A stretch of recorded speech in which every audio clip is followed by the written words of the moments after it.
Bonjour à tous. Aujourd'hui, je vais vous présenter l'histoire d'un des symboles les plus emblématiques de la France, les coqs.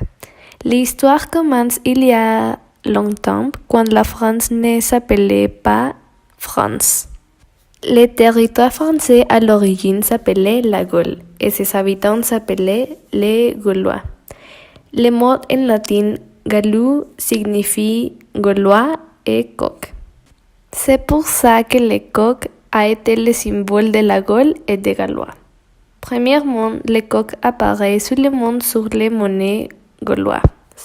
Mais à partir du XVIe siècle, les rois de la France étaient parfois accompagnés d'un coq sur ses gravures ou ses monnaies. Pendant la Révolution française, les symboles étaient notamment sur les assiettes et sur les os du directoire. Le coq a été proposé comme emblème à Napoléon, mais il l'a refusé parce qu'il pensait que le coq n'avait pas la force nécessaire pour représenter l'image d'un empire tel que la France. Mais ça n'est pas le fin de l'histoire de cet oiseau.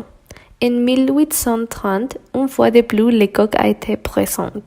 Il a été inclus sur les drapeaux de la garde nationale. Le coq est devenu un symbole quasi officiel pendant la Troisième République. Mais aujourd'hui, le coq est surtout utilisé à l'étranger pour représenter la France. Bien qu'il est souvent utilisé comme symbole de la France, spécialement par les fédérations sportives, il n'a jamais été choisi comme symbole officiel de la France.